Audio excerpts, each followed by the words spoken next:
Every day, Ameren, Illinois works to deliver reliable energy throughout the state to on-the-go families, in-the-know grandparents, and busy students. But did you know we also have ways to manage your energy? Paperless billing, outage notifications, pick a due date, auto pay, and so much more. So no matter who you are or how you use your energy, there's an option that's right for you. Learn more at amerenillinois.com/options.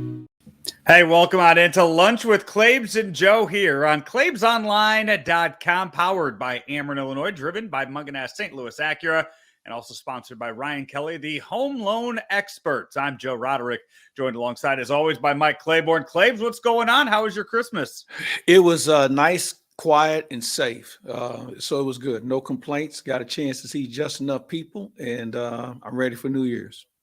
Sounds good to me. We are. What about you?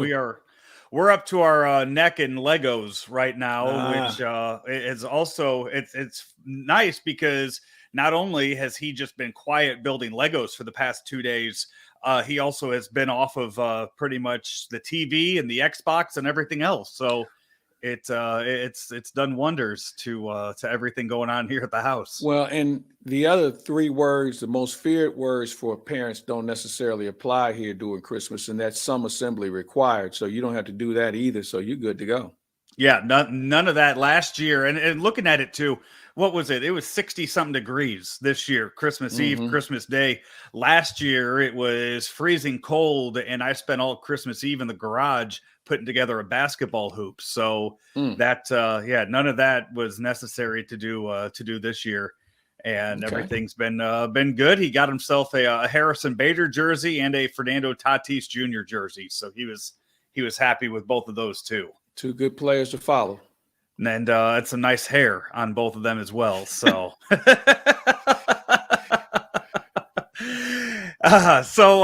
we had, I was talking to somebody this morning about just, when prepping for this show today, Claibs, that with the way the world of sports is going right now, it's been such a weird week this past week. NFL has still managed to go off without any games missed. Last week, there was some shuffling around. We had football last week, Thursday, Saturday, Sunday, Monday, Tuesday.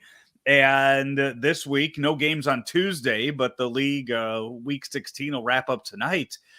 The NHL hasn't played since, the 21st? Yeah, it's been a little bit of a challenge for them. NBA has had a couple of shutdowns as well. I think the NFL can get away with it because they only have the one game a week. That's a little different than the other sports who play, maybe twice, 3 times a week. So that's where the biggest difference lies. And everybody's kind of got some interesting protocols with regard to what's a positive and the turnaround time and things of that nature. So NHL is going to try and hold on as long as they can. The NBA, now that they've got the Christmas game behind them, we'll see what's going to happen with them. I don't think they want to, cancel games. Obviously, nobody wants to. But, we're getting to the point now we're going to start getting guys out of pickup leagues around the YMCAs and around the country because we're running out of players. There was a guy that was signed the other day. His name is Cat Barber. Never heard of him before, but his name was Cat Barber. That's a new one for me. And then Joe Johnson's out there getting signed to 10-day contracts. Darren Collison got signed. 40, He's been right? out of the game for 2 years. Collison was signed the other day. He's been out. He's 37 years old. He's been out of the game for 2 years. I didn't see the Collison signing. Yeah. I did see J.R. Smith, who's golfing for a college team right now, is complaining that nobody's called him. Well, he's too busy golfing and going to class. Remember, he's at North Carolina A&T, and it's my understanding he made the dean's list in his first semester. So good for him. But it's something we've never seen before, and hopefully we never see again. These general managers have really had their feet to the fire on being able to find players and also find replacements for coaches as well. It just doesn't apply to players. We've seen some coaches have to go into the protocol. So, hopefully we can get through these next couple of weeks and things can kind of settle down a little bit and we can kind of move forward. But let me ask you this question. If you're coaching the NFL, NBA, or NHL, and your team isn't playing well, and maybe you would have been under the gun before the season started, how can somebody fire you now if you continue to lose so many players? I mean, if you're getting fired, it's inevitable it was going to happen one way or another. That's just kind of the way you look at it. I think it looks like in the NFL right now, the person who's on the hottest seat is Matt Nagy of the Bears. I think well, he should have gone. He should have never started the season. he shouldn't have made it this far in the season I agree. too. Yeah. And even though they won yesterday, that's not going to matter for anything, saving his job for next year at all. But you look at, situations like that. I know the NHL has had a few coaches step down, had a few coaches fired. Has there been any replacements in the NBA yet this year? No. Well, no. Luke Walton got it. Well, I was going to say Walton's the only one. Got it. But I think you may be. You have a good point. Some of these guys are going to get it anyway. But here's the thing: in Chicago, doesn't Ted Phillips go too? Their general manager. Ryan Pace. Yeah, Ryan Pace. Doesn't he go too? He has to. Is this his third coach that he's been a part of right now? And it hasn't worked at all. And some of the moves that they've made, they started Mike Glennon, or they started Nick Foles yesterday. They when you're down to him in a regular season game, Foles in the playoffs, that's fine. He'll win you games in the playoffs. But you have Nick Foles in a regular season game, that's just telling you just how bad things are in the organization. So he definitely has to go. You could keep Matt Nagy, but you definitely have to let go Ryan Pace. I think Nagy's got to go too. I think the confidence that players and fans and just the whole media market has is low. And I think at some point business is business and you got to move on. He's had too many opportunities.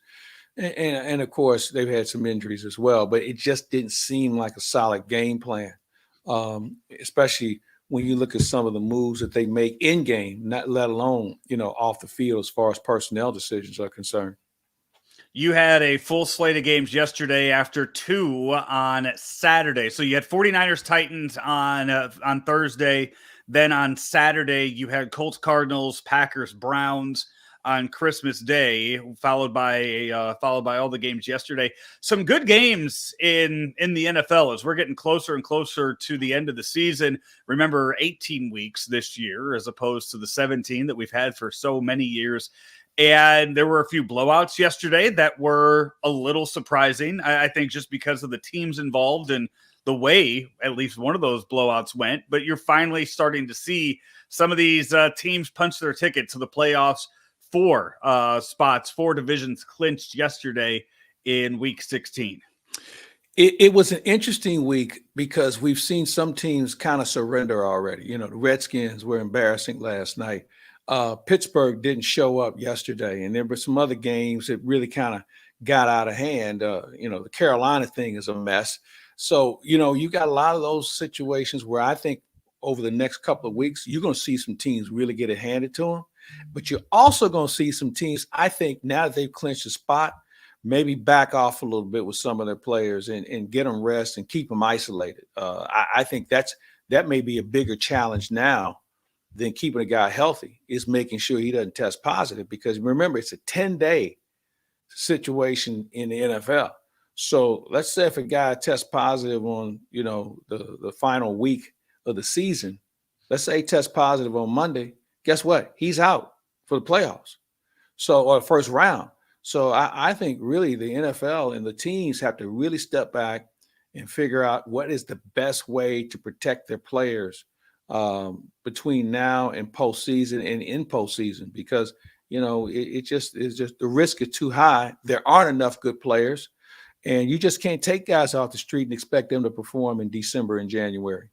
Right now, what's going to be for some of those teams, you kind of want to hide them, and I don't know how you go about doing that. I mean, how are you going to tell Patrick Mahomes, hey, you know what, we're going to sit you, but you got to stay away from everybody because he's got a wife, he's got a kid, he's got his dumbass brother out there running around doing stuff. So how do you tell him to just kind of lock yourself in a room, which he might want to do, to stay away from his brother, but how do you do that to kind of avoid Well, any kind of exposure from the you know what? outside. I think that they all have to think about, I think this goes to the families as well. Hey, we as a family have to probably, shut down the borders here for a bit until we get through this. Now, the challenge is not in his case because he's got a baby, but some of those players who have kids who go back to school. I mean, there's just so many things that can go wrong. And because this current variant is probably a little bit more contagious, doesn't appear to have as much of a dissipated, It's not doesn't severe. appear, It's it's not severe compared to the Delta, but still in all, a positive is a positive until they change up the rules or if they get more data to say, okay, you know what, we may be able to cope with this a little bit better for the people who are vaccinated, for the people who aren't vaccinated. And that's why I look at Carson Wentz in Indianapolis, who elected not to be vaccinated. And, there's so much riding on that team. And, I think we ought to, if he survives this, it'll be a testament to his dedication to not being in a position to be contaminated. But, it's a crapshoot right now. We just don't know. We just don't know enough. And it's going to be tough down the stretch, man, especially with people being more confined to being indoors. Yeah, and on top of that, I mean, the 1 seed right now in the NFC is Green Bay, and we all know the situation with Aaron Rodgers and his vaccinated status, his immunization status, if whatever he wants to call it. And then on top of that, number 2 on that list is Dallas.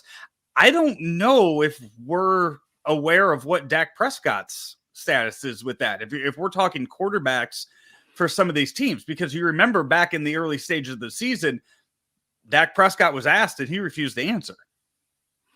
Yeah. And I think at this point that ship has sailed. Either you are or you're not. And maybe you do it, maybe you don't. I mean, some guys say, well, I need more information. Okay. Well, I mean, we're getting information on a daily basis.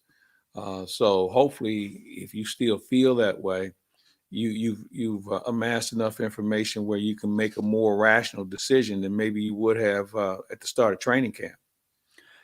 So with that too, this is the second year where 7 teams from each conference are making the playoffs. So there is only one bye in that first round.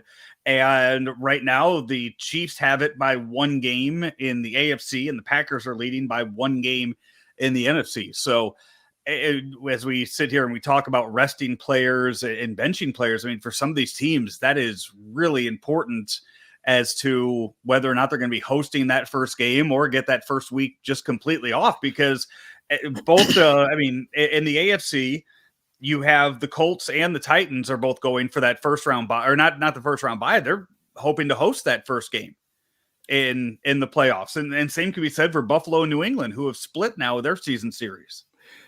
It's going to be interesting because I was not a big proponent of expanding the playoffs because I don't think there's that many teams that are that good. I mean, we're going to have some teams that get in, and it'll be interesting to see how they face that first round because they're already playing for the playoff lives, okay? Anybody who gets in on the last day or is that last team that gets in, they've already been in playoff mode. Now, the problem is it intensifies a little bit more. But I just don't – I got to tell you, Joe, I don't think there are that many teams that are good in the NFL. And, we talked about this before. Who do we think are the good teams? And I think we name more bad teams than good teams. So there's going to be a bad team in postseason. And, anything can happen. Other teams, guys may be positive. Maybe there's an injury. But I don't see much hope for some of these teams who get in late. You have teams right now that are on, I mean, the Ravens right now on a 4-game losing streak as their playoff hopes are starting to slip away. Cardinals on a 3-game losing streak after they started off as the best team in the NFL. But then on the flip side, tonight, Monday Night Football, and it's the last game. We put 8 on on our picks this week, but it's a good one tonight. Saints and Dolphins. Where do you see this Dolphins team right now when you're talking about best teams in football on a 6-game winning streak, starting off the year 1-7, and now have rattled off 6 straight to go to 7-7? Well, I'm going to tip my cap to Brian Flores in keeping this thing together. The whole Tua conversation for the quarterback from Houston, it was a distraction. He had some guys that were really trying to just play better. And he stayed with some people. He made a couple of changes. But you know what? He stayed with Tua, let him know, hey, you're not going anywhere. And I think once the rest of the team realized that, he's not a bad player, they started to turn in the right direction and they focused on their opponent compared to the other distractions. They're a team that might make this quite interesting for somebody if they get in. But, you're right. But New Orleans, on the other hand, I mean, is there anybody left to play quarterback? Ian Book, the former Notre Dame quarterback, is there tonight, which is really good for somebody like me who needs 23 points out of Kamara in he's going to get a chance tonight. He's going to get a chance. There's no doubt about that. But New Orleans defense has played well, and that may keep them in it. But these games obviously have so much impact. But normally, if this game was played in, let's say October, we probably wouldn't pay that much attention to it. But teams, at this point in the year, they're playing out. Either they're playing out of desperation or they're playing for next year, because we're gonna see some teams start to quit here. Our picks this week, we put 8 games on the schedule. There were too many close games to leave off any of them. So we had Raiders, Brown, wait, let me scroll down here. I'm sorry. That was last week. We had 49ers, Titans, Browns, Packers, Colts, Cardinals, Ravens, Bengals, Rams, Vikings, Bills, Pats, Broncos, Raiders, and then tonight, Dolphins and Saints. And Claibs, after 7 games, you are 6-1, and you have climbed to the top of the standings with a comfortable 2-game lead with 2 weeks left. Well, I think I've told you this on multiple occasions this season that, I was going to be here when it was late in the year. So I'm not surprised at my status at this point. I'm a little disappointed I haven't enhanced the lead, but you know what? We're going to turn it up a notch this week. Yeah, Ben did not send in any of his picks this week. He forgot he's mailed it in anyway, so I mean, it doesn't. He's going to get relegated to another league. That's and that's fine. But that's why he's sitting down there. We just might take him off the board, as you mentioned last week, like they do in Jeopardy. They just we just might remove Ben's name from the list. Exactly, for Final Jeopardy. Yeah, I think he may be on something. At this point, we could probably add Matt Rocchio into these picks, and he could probably catch up with Ben in the final 2 weeks of games. So, from a winning percentage standpoint, you probably have something there. Hey, speaking of Rocchio, he and Rammer do a show every week, 2 shows every week. We are going to talk a little hoops, which is what they cover here in just a bit when we come back and lunch with Claibs and Joe. Hey, we are powered by Ameren, Illinois. And Claibs, I know we have a lot planned for the folks out at Ameren, Illinois in 2022, as you'll be doing a few videos with with the president of Ameren, Illinois. Yeah, starting in 2022, you'll hear and see Richard Mark quite a bit, talking a little bit about Ameren, what they've done, what they intend on doing, and what the future looks like. So we're looking forward to those airing here starting in 2022. He's Mike Claiborne. I'm Joe Roderick. This is Lunch with Claibs and Joe, back right after this. At St. Louis Acura, our customer-focused approach keeps earning us more inventory. As others increase their fees and take advantage of limited inventory, we keep our prices low because we remain committed to becoming better than ever and treating you as we want to be treated. We want you coming back and sending your friends and family to a veteran-owned, family-based business you can trust. Blessings for a wonderful holiday season and a prosperous new year from our families to yours. St. Louis Acura, better than ever for you. Back here, Lunch with Claibs and Joe, powered by Ameren, Illinois, driven by Munganess St. Louis Acura, and sponsored by Ryan Kelly, the home loan expert. Claibs, I'm going to bring this up every week now for the till the end of the football season. I meant to ask this before we took a break there, but we mentioned all those quarterbacks that last segment. And I know sometimes you'll go off the board when it comes to this question, but who is your MVP in the NFL right now? That's a great question. You know what? I think it's probably for me, and this is a little, that Micah Parsons has done everything a player could do. Now, it's easy to give him Rookie of the Year, Defensive Rookie of the Year, but the guy's a difference maker on every play. Because I like to go off the resume. It's too easy to give to a quarterback, okay? Now, in fairness to quarterbacks this year, we haven't had a dominant runner other than Jonathan Taylor. And Jonathan Taylor is the reason why Carson Wentz is more upright this year. So it's either going to be Micah Parsons or Jonathan Taylor. That I wonder what kind of affect the early season stuff, the mid-season stuff with Aaron Rodgers will have on any of his voting, if any of the voters will hold that against him? Well, I think Aaron Rodgers kind of shot himself in the foot by the whole charade about the vaccination thing. And granted, you can say, well, it was what it was. Yeah, it was. But you know what? And it's more of a character issue than anything else. Plus, he missed a game. And that's what I'm talking think, about, yeah. guys. I'm talking about guys that's been there every game. And obviously, this was his fault though, compared to the other guys. This is Aaron Rodgers' fault. The other guys, if you miss a game because of injury, okay, I get it. But Aaron Rodgers owns this thing from the beginning to the end.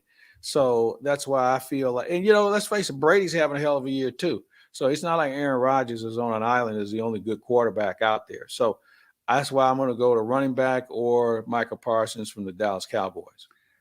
NBA-wise, we saw Christmas Day games. They went off without a hitch, and I know that was kind of in question midweek, but the NBA figured out a way to make it happen and give us 5 Christmas Day games. One thing I think a lot of people noticed this past week, and I think it was the case last year too, they don't do the Christmas Day jerseys anymore. They don't have any kind of specialty jerseys. Probably a good idea. Probably a good idea because they were kind of hideous there for a while. All the jerseys are hideous right now. I'm trying not to sound like a grumpy old man that complains about everything. Like I leave that to Rammer on 2-man game. But I saw highlights the other day of a Spurs-Lakers game, and I saw clearly on the bottom of the screen, it said Spurs-Lakers. Watching the game, I could not tell you who was what team. Just looking at their jerseys. Well, the All-Star game is kind of like that too. When they change up jerseys. See, I just think that when you have All-Star game, you wear your team's jersey. Okay? You wear your team's jersey.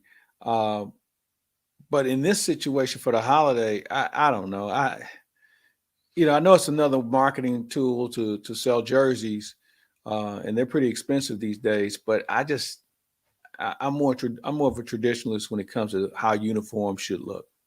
You had Hawks Knicks in the first game, Celtics Bucks, Warriors Suns, Net Lakers, and Mavericks Jazz. I think, is this the last time that we're going to see Warriors Suns now until probably the Western Conference Finals, or do they have another game on the schedule? They played 4 times now, right? So do they play 4? Yeah. They played 4 times. So I think that they have, I want to say 2 more left because they're in the same division, if I'm not mistaken. They played earlier this month. They played on December 3rd. Yeah. And they also played November 30th.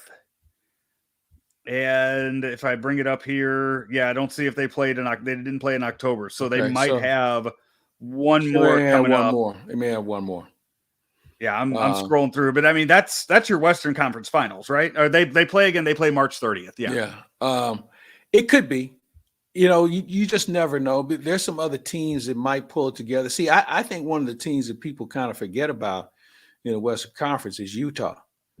I think Utah's a team you better be paying attention to. I think Portland is who they are. The Lakers haven't figured it out yet. The Clippers are done. Dallas, they don't have anything going as far as getting deep into it. Now, they all have the ability to win 2 games in a series, maybe 3. But winning 4 is a little harder. So, but I just don't think the other teams have stacked up at this point. Now you have to remember this is December, the end of December. A lot of things can happen between now and then. One of those teams makes a trade deadline deal. Maybe somebody goes down with an injury, or maybe COVID strikes at the wrong time on the schedule. You have a lot of different scenarios that still are in play. Your team, the Lakers, were kind of put on display on Christmas and have been kind of shown these past few days for a lot of issues that they're having right now. LeBron somehow in his 19th season is still putting up some crazy numbers at this point in his career, but a lot of focus has been on the health of Anthony Davis, which has been hit and miss this year. No, and then a lot of it's been hit and miss his whole career. I know people are like, well, this guy seems like he's hurt a lot this year. Man, he's hurt every year. Anthony Davis doesn't play 82 games in any season. No. And some guys, it just works that way where they just can't get it together. And a lot of times it's not their fault. Nobody goes out to be hurt. I think you may have people question the recovery time. Well, I don't know because I haven't sustained that sort of injury. We don't know the severity of it, but it's unfortunate that he doesn't play as much as maybe people expect him to. And then Russell Westbrook has kind of been highlighted a lot for his play lately. He did have a triple-double the other day, shooting 4 of 20 from the field. Yeah, well, Russ ain't scared of a shot. But you know what? And he's always got doubles and rebounds because he's rebounding his own missed shot. Yeah. So I got to tell you that really is the biggest head scratcher. I wanted him there about 5-6 years ago, but the one thing about Russ is he's got to have the ball. He's got to have the ball in order to be effective. He's not a guy that can create a situation where he gets everybody else involved if he doesn't have the ball. It isn't working yet. I'm not sure what they can do about it because it's not like you can trade him with that salary that he has. You got to find 2 other guys that match up salary wise. So, and there just aren't that many guys out there. So, they're going to have to figure something out.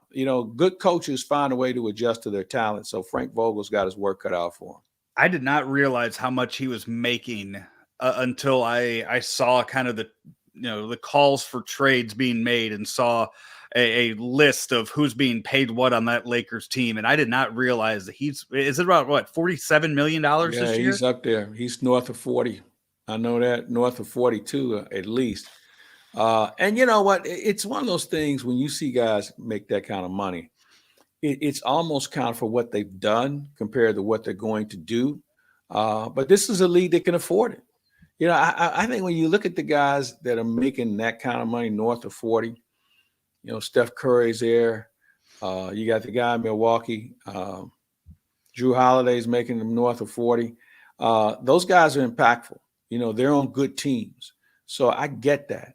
I think what the problem with the NBA has is when you start giving max deals that are guys who are borderline, and now all of a sudden you're stuck with them, then you can't move them. Russell Westbrook is an outstanding player, never been on a legitimate winner for a consistent period of time. And that's unfortunate because he's always been the man. This gave him his best opportunity, and it just isn't working right now. With the NBA right now, we talked about all the cancellations in the NHL, and NBA has been kind of hit and miss with some of the games being postponed or moved back, and the rosters are in some cases just so hurt by the COVID, the positives on these teams that it's really hard to get a grasp of who's good right now in the NBA. And the season really starts to take shape after these Christmas games. That's when you start to kind of, okay, let's get into this final, stretch run of the season. We got the All-Star break coming up in a few weeks, but after that, it's, we're all out till July. And I look at a team, in the East, I've, been following the Bulls a lot this year. And I don't know the last time they've had a full lineup, full top 8 ready to go and play. And it's so hard to figure out, okay, who's good in the East? Are the Bulls the best team when we don't know who their top guys are? Well, here's what I think you're going to see. You mentioned after the holidays. I think we have to take this thing to the All-Star break to know who's really good, because hopefully by then this virus would have gone through the whole league and you can get everybody back on the court healthy. Now, how the virus treats everybody, we've seen it treats a lot of people differently. But I think you'll have a better understanding of just who you have by, let's say, the All-Star break mid-February. Have you been seeing some of the tributes that have been made with the Lakers and Staples Center changing names to the Crypto.com arena? I have. See, I'm a guy that goes all the way back to the Forum, which was one of the most fascinating buildings in sport when it was built. Then you go to Staples Center. And now, like Shaq said it best, they should take the name off of, because that era of Lakers did a lot of winning, just like they did at the Forum. We're waiting on this era of Lakers to do some winning under another name. But yeah, it's been, a lot of great things have happened in that building. You think about the NBA championships. You think about the Stanley Cup championships with the Kings, all the great concerts and all the great events that have taken place in that building known as the Staples Center. I can see why there would be a tribute. But I got news for you. I don't get it. It's the same building. Yeah, but you know what? There's something about that building that it's kind of a statement on where they're headed. And, they paid an incredible amount of money for the naming rights. I mean, most people had never heard of this company. All right. And really, to be honest with you, most people had never heard of Staples, as far as an office product center. So, kids nowadays, if you're in your 20s nowadays, you have no idea what Staples was. Yeah, exactly. So it has its place. It has its place in sports lore. I don't know. Hey, you know what? The Blues could have held a lot of those ceremonies if they would have done that every time they've changed names of that place over the last few years. They were the Kiel Center, Savas. What were they at? What else were they? Was it another one? Yeah, there were some other ones. It was it was Kiel Center, Savas Center, and something before Enterprise. It was something before. Yeah, it was something before Enterprise. It was. Oh, I'm drawing a blank out here. I got the whole list up here right now. It was. So they went first off. It was Kiel, Savas, Scottrade, and then it was it. Scottrade. Yeah. Yeah. So it's gone under four name changes. Well, they're following the money, man. I mean, this naming rights thing is fascinating to see what a building can command. And you know how I am about name. They didn't pay me to call them that, so I just they're playing out in L.A. So it's a different setup. It's a different setup than what we've been accustomed to. It is, and what was I know that some of those. They pay the money, and there's still people that are going to, nobody in LA is going to say we're going to the crypto center. They're still, hey, meet you in front of Staples. It's just like over in Kansas City. They slapped a name on in front of it called Arrowhead, in front of Arrowhead. It's always going to be Arrowhead to me. Yeah. Okay. So again, when they pay me to start saying it, I'll try and remember it better. All right. All right. Hey, we are going to take one more break here. And when we come back, wrap things up with some college talk, hoops, and and football, what's left of whatever the football schedule is in college hoops. And we'll be back right after this. It is Lunch with Claibs and Joe, powered by Ameren, Illinois, driven by Munganast St. Louis Acura, and sponsored by this man. The only thing faster than this supersonic golf cart are the closing times at thehomeloanexpert.com. Mortgage rates on the twos, and we have a 21-day closing guarantee. Apply online today at thehomeloanexpert.com. So, Claibs, back on the 22nd, what were you locked in watching? Was it Mizzou football or Mizzou basketball? I watched Mizzou football. They stayed close in that one. Well, you know what, though? They held close. Probably were in a position to win that game. I mean, they didn't have Doc Blanchard running the football for Army. Okay, they're a good team, but they didn't play the competition that Missouri played. Missouri kind of beat themselves a little bit in certain areas, but it was a competitive game. Okay, it's what you expect from a 500 football team.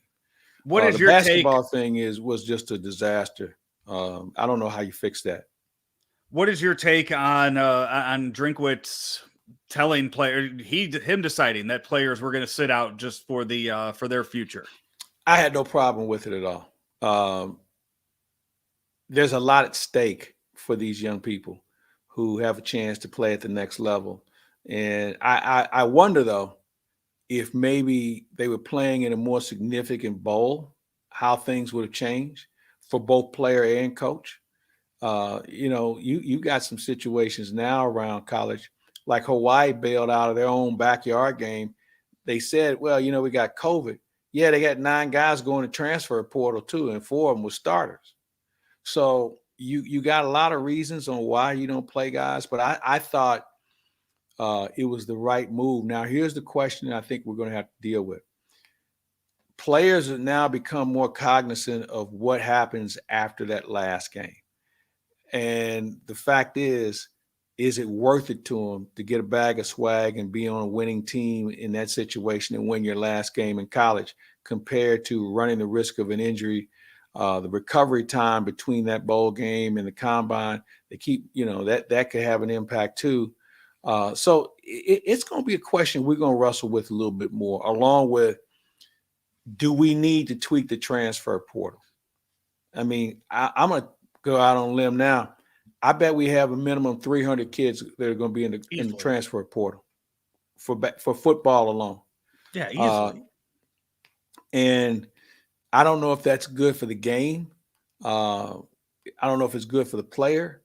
Now, it's good for certain players. And we talked about the name and likeness thing where, you can go to Missouri for a year and leave and go somewhere else, and somebody else will pay you a lot of money.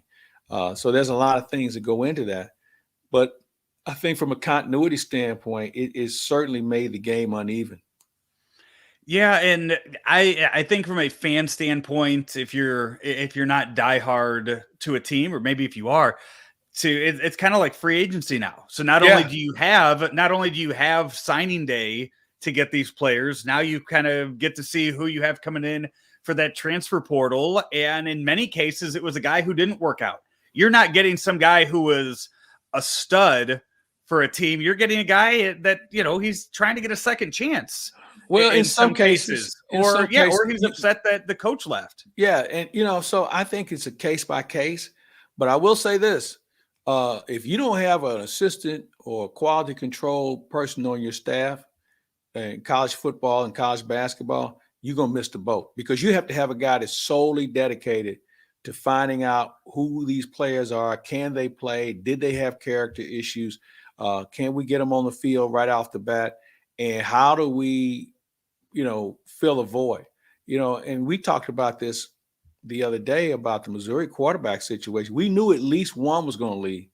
And I'm not sure if they won't lose another one before this is over with regard to Horn coming in. So now the competition will be between Cook, Horn, and the young man from East St. Louis.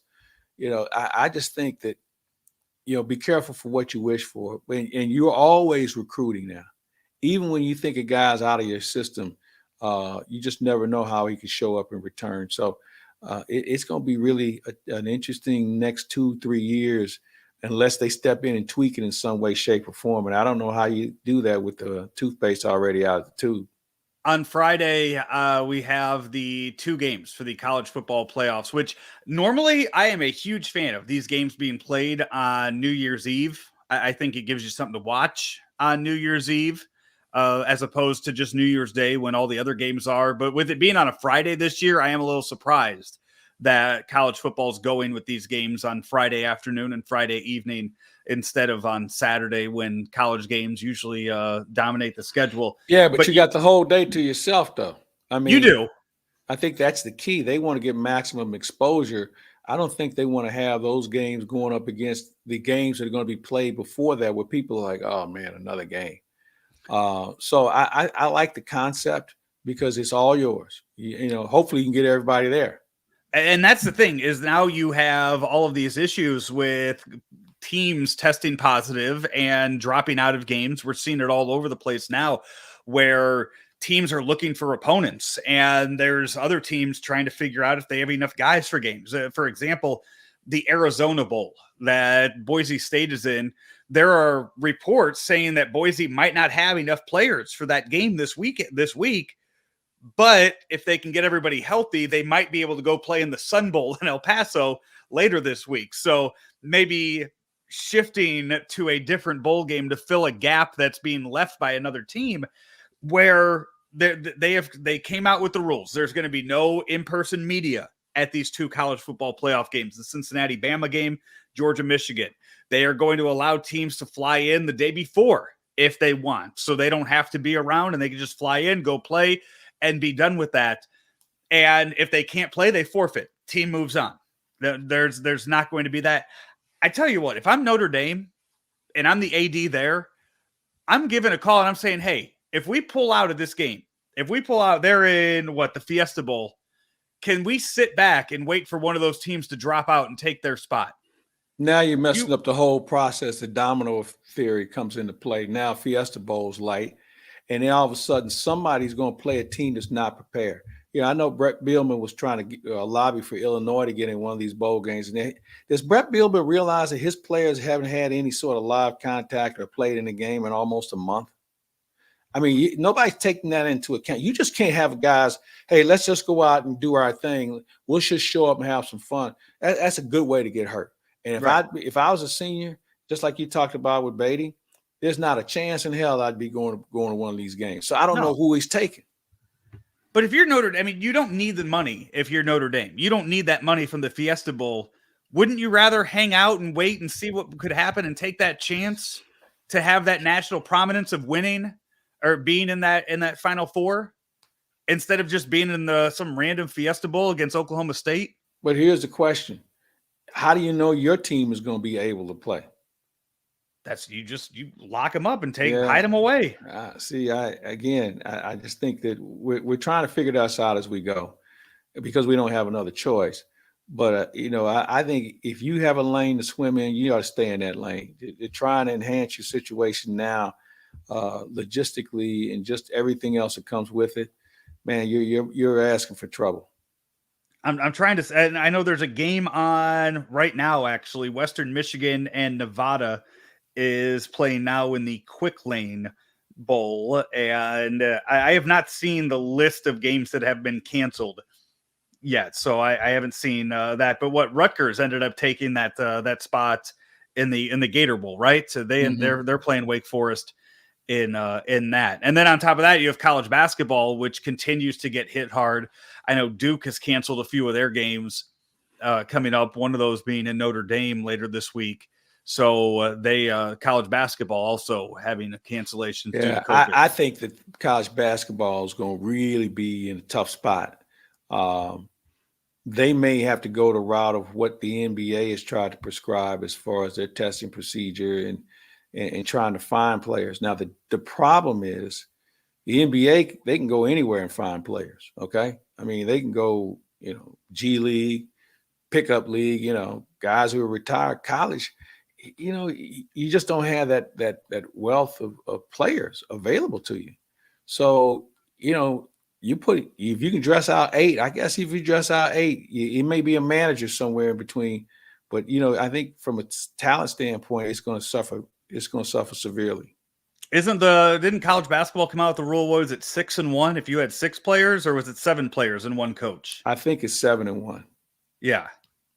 So somebody's getting a lot of playing time. Yeah, and somebody's going to get hurt too, because that 7th guy may not be a good player. Now, he may be on college basketball. Well, it's not that easy. If it was that easy, everybody'd be doing it. If it was that easy, more team managers would be playing. So there's a lot of things that come with this that we need to take into account. A lot of guys physically may not be in a position. The talent level is certainly going to suffer. And just the whole aura of, hey, I better go to class as well, along with the other things that come with being a student. They're asking a lot. I think everybody's just going to hold their breath and hopefully they can get through it, which leads me to this. You think that they can weather this storm where we can actually have the tournament in a manner that we've been accustomed to? They'll figure out a way to get 64 teams in there. Well, yeah, they better have some on standby too. Yeah. But by then you would hope by March, you would have this situation a little bit better under control. The big issue is going to be, I mean, having a kid in grade school right now, this is my big concern, to where next week when he goes back to school, you're going to have all of these teachers and other kids in class who have been around other family members or traveling this whole time. What's going to happen in college sports, like a college basketball, is going to be mid to late January when all the students start coming back onto campus and you get the spread of whatever they have been around. Because right now you can isolate some of these players in their little groups and your little tournaments or whatever. But when they're going back home and that bubble there is, I mean, it's non-existent. You're just expanding all the people that you've been with. That's when all the positive tests are going to start to roll out. Well, here's what I think you also have to take into account. If you can have a virtual class, if you can take a virtual class, you might be better off doing that. And I know there's some universities that are already going back to virtual this next semester, or at least for the next few weeks. To start, yeah. Yeah. So if you are an advisor, you're the team advisor, you might say, boys, girls, let's find some virtual classes and see where it goes, or see if it's offered. Yeah. I think that's something they may have to take into account. And then, you know what? You have to do another thing. You have to have luck, and you have to use some common sense on what your do's and don'ts are. But they're college kids, so who knows what's going to happen. Well, next week we'll see where everything falls for our first show of 2022. Claibs, what do you have planned for this week for Claibs Online? Well, a little huddle up with Howard. We're going to do that hopefully tomorrow and kind of address some of the things we talked about today, maybe at more length.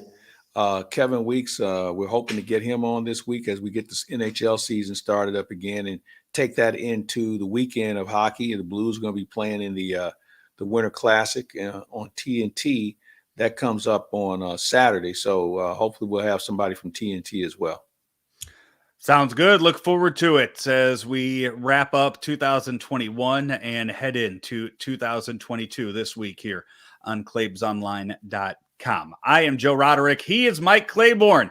We have been powered by Ameren, Illinois, driven by Munganast St. Louis Acura, and sponsored by Ryan Kelly, the home loan expert. Find him online at thehomeloanexpert.com. That'll do it for today's show. We'll see you next year. Every day, Ameren, Illinois works to deliver reliable energy throughout the state to on-the-go families, in-the-know grandparents, and busy students. But did you know we also have ways to manage your energy? Paperless billing, outage notifications, pick a due date, auto pay, and so much more. So no matter who you are or how you use your energy, there's an option that's right for you. Learn more at amerenillinois.com/options.